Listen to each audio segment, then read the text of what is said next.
말세속편 55부 이스라엘 멸망의 날.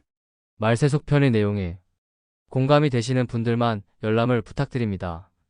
공감이 안 되시는 분들은 더 이상 제 글을 보지 마시기 바랍니다. 말세속편 시리즈는 아버지의 선택을 받은 증인인 당신이 하늘과 천년왕국에서 무엇을 증거하여야 하는지를 가르쳐 드리는 시리즈입니다. 우리는 지금 육각도형이 하나님의 7년환란 심판 설계도가 맞는지 확인하고 있는 중입니다. 우리들이 선택된 선지자가 맞는지, 우리들의 추적이 정답이 맞는지 정확히 알고 싶어서입니다. 챕터 1 수상한 비유. 2000년 전 어느 날 두세 사람의 이스라엘 백성이 주님께 왔을 때의 일입니다.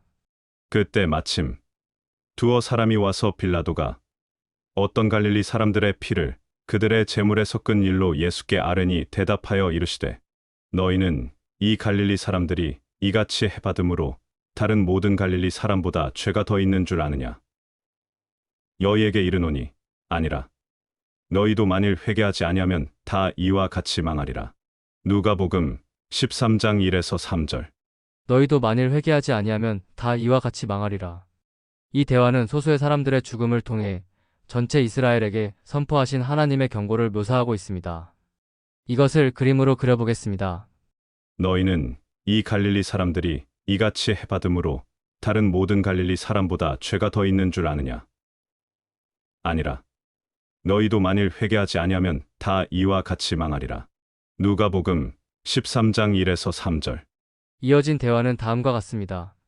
또 실로암에서 망대가 무너져 치어 죽은 18사람이 예루살렘에 거한 다른 모든 사람보다 죄가 더 있는 줄 아느냐? 너희에게 이르노니 아니라. 너희도 만일 회개하지 아니하면 다 이와 같이 망하리라. 누가복음 13장 4에서 5절. 이 말씀 역시 소수의 사람들의 죽음을 통해 전체 이스라엘에게 선포하신 하나님의 경고를 묘사하고 있습니다. 이것도 그림으로 그려보겠습니다. 실로암에서 망대가 무너져 치어 죽은 18사람이 예루살렘에 거한 다른 모든 사람보다 죄가 더 있는 줄 아느냐? 아니라. 너희도 만일 회개하지 아니하면 다 이와 같이 망하리라. 누가복음 13장 4에서 5절. 그런데 이어지는 말씀이 매우 이상했습니다. 소수의 죽음을 가지고 회개가 없을 경우 전체가 죽을 것을 선포하신 예수께서 갑자기 앞의 대화와는 전혀 상관없어 보이는 비유로 미래의 어떤 날에 벌어질 일을 예언을 하신 것입니다. 포도원주인 하나님 아버지, 보아라. 내가 새해나 이 무화과나무에서 열매를 얻을까 하고 왔으나 열매를 본 적이 없다. 찍어버려라. 무엇 때문에 땅만 버리게 하겠느냐? 누가복음 13장 7절. 포도원지기 예수 그리스도, 주인님, 올해만 그냥 두십시오. 그 동안에 내가 그 둘레를 파고 걸음을 주겠습니다. 그렇게 하면 다음 철에 열매를 맺을지도 모릅니다. 그때에 가서도 열매를 맺지 못하면 찍어버리십시오. 누가복음 13장 8에서 9절. 빌라도에게 살해당한 소수의 갈릴리 사람들, 망대가 무너져서 억울하게 죽은 소수의 18사람들, 이 사람들과 위의 비유가 무슨 상관이 있을까요? 여러분, 사실은요. 이 비유는 앞의 두 가지 에피소드와 똑같은 이야기의 연장선입니다. 위의 포도원주인과 포도원지기의 비유도 그림으로 그려보겠습니다. 너희는 이 이스라엘 사람들이 이같이 해받음으로 다른 모든 이스라엘 사람보다 죄가 더 있는 줄 아느냐? 아니라. 너희도 만일 회개하지 아니하면 다 이와 같이 망하리라. 분명합니다. 누가복음 13장은 인류 역사 마지막 때 2년 내로 맺어야 할 이스라엘의 열매를 촉구하는 하마스 공습을 묘사한 것입니다. 10월 들어서 2년 전에 비극을 다시 상기시켜주는 이스라엘의 영상들이 페이스북에 계속 반복해서 등장하고 있습니다. 너무나 슬픈 영상입니다. 1. 1200명의 이스라엘 백성이 살해당함. 2. 250명의 민간인과 군인이 납치당함. 3. 아이들이 부모 앞에서 살해당함. 4. 부모가 아이들 앞에서 살해당함. 5. 임산부의 배를 갈라테아를 살해함. 아무 죄 없던 아이들과 성인들이 무참하게 살해당한 2년 전의 그 사건. 하지만 이것은 이미 2000년 전 두 개의 비유와 함께 예언된 사건이었던 것입니다. 너희는 이 이스라엘 사람들이 이같이 해받음으로 다른 모든 이스라엘 사람보다 죄가 더 있는 줄 아느냐? 아니라 너희도 만일 회개하지 아니하면 다 이와 같이 망하리라. 포도원 주인 하나님 아버지, 보아라, 내가 새해나 이 무화과 나무에서 열매를 얻을까 하고 왔으나 열매를 본 적이 없다. 찍어버려라. 무엇 때문에 땅만 버리게 하겠느냐? 누가복음 13장 7절. 포도원지기 예수 그리스도, 주인님, 올해만 그냥 두십시오. 그 동안에 내가 그 둘레를 파고 걸음을 주겠습니다. 그렇게 하면 다음 철에 열매를 맺을지도 모릅니다. 그때에 가서도 열매를 맺지 못하면 찍어버리십시오. 누가복음 13장 8에서 9절. 해석. 3년차의 하마스 공습의 비극을 통해서 2년 내로 열매에 이르지 못하면 전체가 죽을 것이다.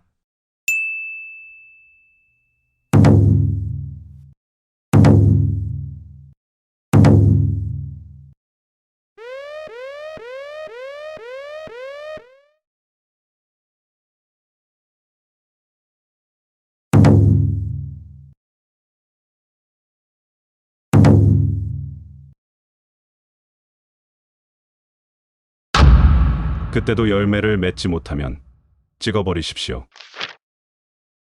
다음은 2년 전 하마스가 공격을 시작한 10월 7일 새벽 노바 페스티벌의 무대 사진입니다. 이방 신상 앞에서 밤새 술과 약에 취해 춤을 추던 이스라엘 백성들. 이스라엘은 자신들의 비극적인 역사를 수천 년 후에도 계속 반복하고 있는 것입니다. 분명합니다. 포도원주인과 포도원지기의 비유는 인류 역사 마지막 때 타락한 이스라엘의 멸망 직전에 있을 일에 대한 예언이며 콕 집어서 2년 전 하마스의 공격과 2년 후 열매 확인의 때를 예언하신 것입니다.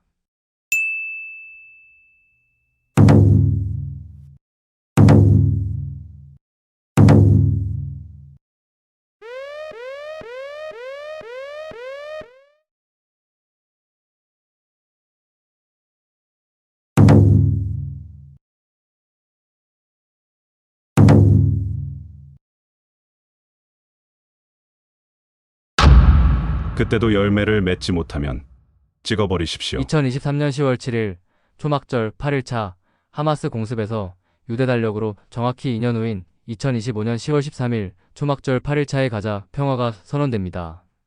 2023년 10월 7일 초막절 8일차 하마스 공습에서 유대 달력으로 정확히 2년 후인 2025년 10월 13일 초막절 8일차에 가자 평화가 선언됩니다.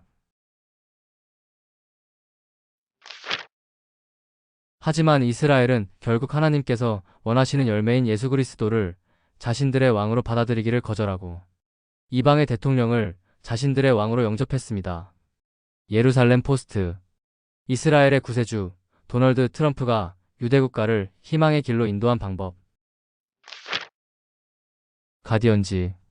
인질 협상이 임박한 가운데 지친 이스라엘이 트럼프를 구세주로 맞이하다. 이 억지 평화가 하나님으로부터 온 것이 아니란 사실은 오늘 뉴스에서 알 수 있습니다. 이스라엘, 가자지구 수십 차례 공습으로 40여 명 사망. 휴전 이후 최대고비. 이제 이스라엘은 열매를 맺을 마지막 기회를 놓치고 다음 운명을 기다리고 있는 중입니다. 바로 하나님의 플랜 B. 이스라엘의 멸망 말이죠. 너희가 예루살렘이 군대들에게 에워싸이는 것을 보거든 그 멸망이 가까운 줄을 알라. 그때 유대에 있는 자들은 산으로 도망갈 것이며 성내에 있는 자들은 나갈 것이며 촌에 있는 자들은 그리로 들어가지 말지어다. 누가복음 21장 20에서 21절. 이제 다음 말씀에 집중 부탁드립니다. 너희도 만일 회개하지 아니하면 다 이와 같이 망하리라. 이와 같이. 어떤 상황이 똑같이. 우리는 이스라엘의 멸망의 날 어떤 일이 벌어질지 2년 전 샘플을 목격한 것입니다. 1. 1200명의 이스라엘 백성이 살해당함. 2. 250명의 민간인과 군인이 납치당함. 3. 아이들이 부모 앞에서 살해당함. 4. 부모가 아이들 앞에서 살해당함. 5. 임산부의 배를 갈라테아를 살해함. 하마스의 공습날 일어난 똑같은 일이 곧 다가올 멸망의 때에 더 큰 규모로 이스라엘 전체 땅에 벌어질 것이라는 소리입니다. 그래서 주님께서 다음과 같은 말씀을 하신 것입니다. 그 날에는 아이 벤 자들과 젖먹이는 자들에게 화가 있으리로다. 마태복음 24장 19절. 위의 말씀은 임산부들이 빨리 도망가지 못해서 잡혀 죽는 비극을 말씀하신 것이 아닙니다. 세상에서 가장 끔찍한 비극, 바로 다음 사건을 말씀하신 것입니다. 5. 임산부의 배를 갈라 태아를 살해함. 모든 살인이 끔찍한 사건이지만 그중 으뜸은 아직 세상 빛을 보지도 못한 아무런 저항도 못하는 연약한 존재인 태아를 엄마 뱃속에서 강제로 꺼내 살해하는 것이라고 저는 생각합니다. 이런 끔찍한 상황을 목격해야 하는 이스라엘 백성들의 모습을 수천 년 전 예레미야가 예언했습니다. 어찌하여 모든 남자가 해산하는 여자같이 손을 자기 허리에 대고 모든 얼굴이 겁에 질려 새파래졌는가. 슬프다 그 날이여. 그와 같이 엄청난 날이 없으리라. 그 날은 야곱의 환난의 때가 되미로다. 그러나 그가 환난에서 구하여 냄을 얻으리로다. 예레미야 30장 7절. 야곱의 환난의 때가 시작될 때까지 앞으로 최대 6개월 남았습니다. 6개월 내 언제라도 벌어질 일이라는 뜻입니다. 챕터 2. 이방인의 때. 정말 슬픈 일이라고 생각하지만 이스라엘의 멸망은 결코 취소될 사건이 아닙니다. 택하신 자를 위해 감해지는 은혜의 기간 동안 이스라엘에서도 구원받을 선택된 자들이 모두 거듭나 환란을 피하겠지만 이스라엘의 멸망은 다음 예언이 성취되기 위해서는 반드시 벌어져야 하는 사건인 것입니다. 그때 내 민족을 호위하는 큰 군주 미가엘이 일어날 것이요. 또 환난이 있으리니 이는 개국 이래로 그때까지 없던 환난일 것이며 그때 내 백성 중 책에 기록된 모든 자가 구원을 받을 것이라. 다니엘 12장 1절. 내가 다윗의 집과 예루살렘 주민에게 은총과 간구하는 심령을 부어주리니 그들이 그 찌른 바 그를 바라보고 그를 위하여 애통하기를 독자를 위하여 애통하듯 하며 그를 위하여 통곡하기를 장자를 위하여 통곡하듯 하리로다. 스가랴 12장 10절. 분명하죠. 끝까지 그리스도를 자신들의 왕으로 받아들이기를 거부하는 이스라엘이 멸망 후 야곱의 환란 속에서 회심하고 주님을 받아들이며 구원받는 모든 사건이 반드시 벌어져야 합니다. 이스라엘은 지금 이사야 53장을 후세들에게 가르치는 것도 금지하고 있습니다. 그는 실로 우리의 질고를 지고 우리의 슬픔을 당하였거늘 우리는 생각하기를 그는 징벌을 받아 하나님께 맞으며 고난을 당한다 하였노라. 그가 찔림은 우리의 허물 때문이요 그가 상함은 우리의 죄악 때문이라. 그가 징계를 받음으로 우리는 평화를 누리고 그가 채찍에 맞음으로 우리는 나음을 받았도다. 이사야 53장 4에서 5절. 너의 모든 죄값을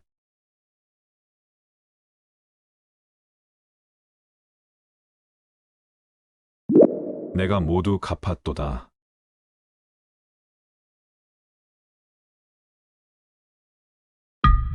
예수 그리스도께서 등장하시기 700년 전 이사야가 예언한 저선꾼은 아무도 부정 못할 사실을 증명하고 있습니다.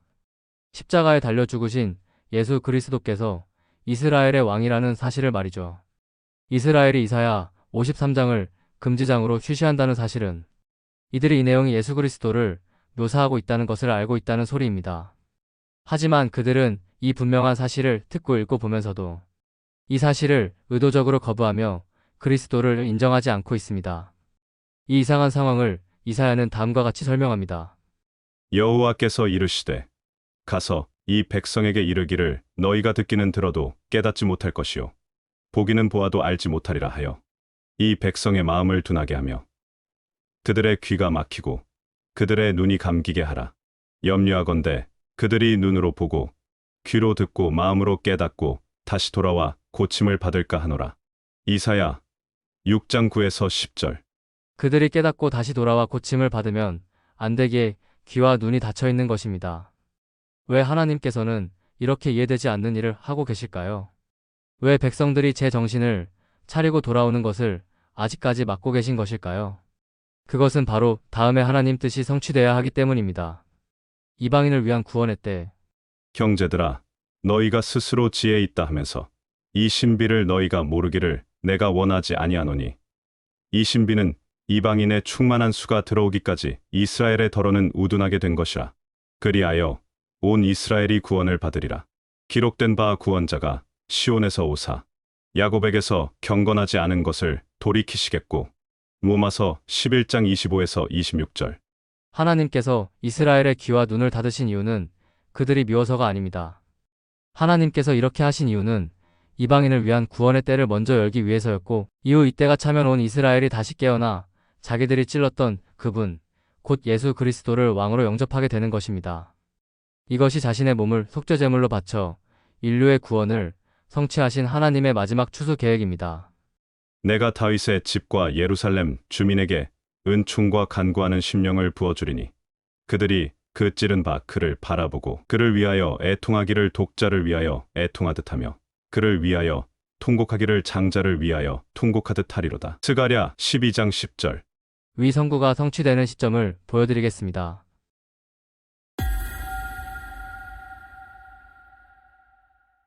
이 모든 역사가 이루어지기 위해서는 이스라엘의 멸망은 반드시 벌어져야 할 사건입니다. 앞으로 6개월 내로 말이죠. 이스라엘의 멸망 사건을 최대 6개월로 추측하는 이유는 이스라엘의 멸망 전 반드시 휴거가 있어야 하기 때문입니다. 그 증거를 보여드립니다. 첫 번째 사건 휴거. 여자가 아들을 낳으니 이는 장차 철장으로 만국을 다스릴 남자라. 그 아이를 하나님 앞과 그 보좌 앞으로 올려가더라. 두 번째 사건 이스라엘의 멸망. 그 여자가 광야로 도망하매 거기서 1260일 동안 그를 양육하기 위하여 하나님께서 예비하신 곳이 있더라. 계시록 12장 5에서 6절. 위의 것이 앞으로 벌어질 사건의 순서입니다. 느껴지시죠? 이제 모든 것이 분명해지고 있습니다. 저는 성경 전체에 흐르는 인류 역사에 대한 하나님의 계획을 선택된 목격자이자 증인들에게 설명 중입니다. 말세속편 시리즈는 아버지의 선택을 받은 증인인 당신이 하늘과 천년왕국에서 무엇을 증거하여야 하는지를 가르쳐 드리는 시리즈이기 때문입니다. 챕터 3. 선택된 선지자들에게. 육각도형과 데칼코마니를 들고 온 세상에 7년 환란이 시작된 사실을 외쳐온 지 벌써 5년이 지났습니다. 놀라운 사실은 아직도 전 세계 82억 통틀어서 육각도형과 데칼코마니를 진지하게 연구하며 선포하고 있는 사람들이 오직 우리뿐이라는 사실입니다. 단 한 사람도 육각도형을 연구하며 다루는 것을 보지 못했습니다. 온 세상의 성도들이 하나님께서 내게 환상을 통해 지옥에서 신음하는 성도들을 계시로 보여주셨다라고 새빨간 거짓말을 외치는 미친 무당들의 말은 믿고 퍼나르면서도 해와 달로 그려주셨기에 하나님의 작품이 분명한 7년 환란의 설계도는 믿지 않고 있습니다. 5년 전 하나님께서 보내심을 받은 증거물로 육각도형과 데칼코마니를 제 손에 쥐어주시고 하나님의 구원은 우리의 행위가 아닌 오직 은혜의 선물이다 라고 선포하게 시키신 저의 참복음의 선포를 온 세상의 성도들이 외면한 채 잘못 살면 구원에서 탈락한다는 말 같지도 않은 가짜들의 말을 믿고 있습니다. 이 사실은 무엇을 의미하나요?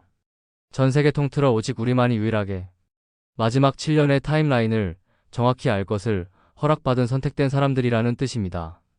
마지막 때 하나님의 뜻을 온 세상에 선포하고 있는 독점권의 주인공들. 수천 년간의 많은 이스라엘 선지자들이 2000년 전 유대인인 사도 요한이 봉인에 묶어두었던 마지막 때의 타임라인이 이방인인 우리를 통해 풀리고 있습니다. 하나님께서 이스라엘 백성이 아닌 이름 없는 이방인들에게 이 비밀의 열쇠를 주셨습니다. 왜 이 중요한 비밀의 선포를 이스라엘 백성이 아닌 이방인들을 선택하여 하게 하셨을까요? 그 이유를 성경은 이렇게 말해주고 있습니다. 먼저 모세가 이르되 내가 백성 아닌 자로서 너희를 시기하게 하며 미련한 백성으로서 너희를 노엽게 하리라 하였고, 이사야는 매우 담대하여 내가 나를 찾지 아니한 자들에게 찾은 바 되고 내게 묻지 아니한 자들에게 나타났노라. 로마서 10장 19에서 20절. 5년 전 저의 꿈에 나타난 빈공란의 도표는 하나님께서 이방인을 선택하여 시작하신 비밀 선포의 시작점이었습니다.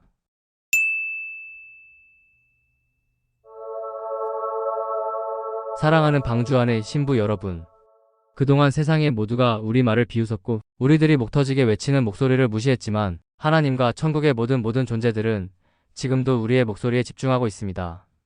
분명합니다.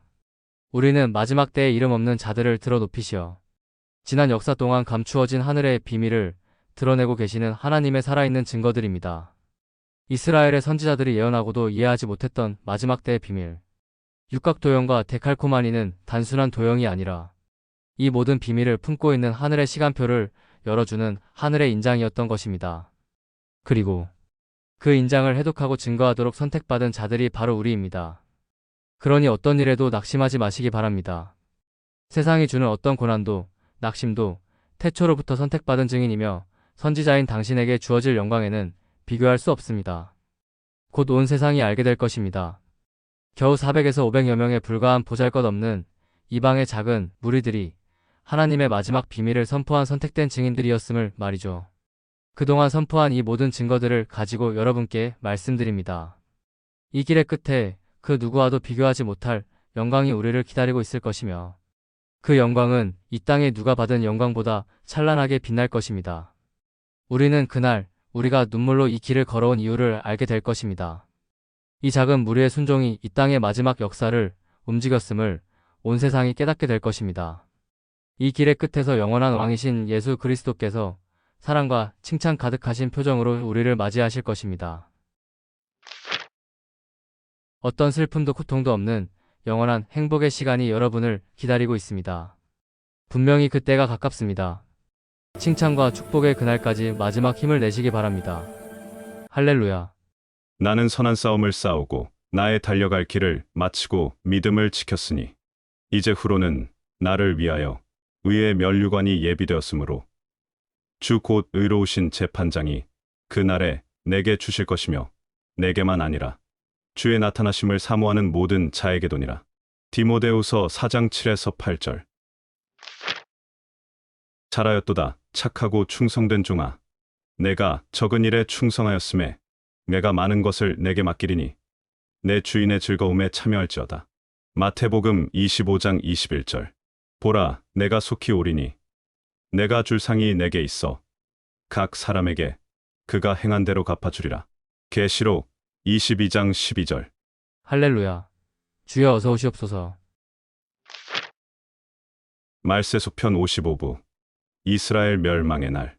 The End.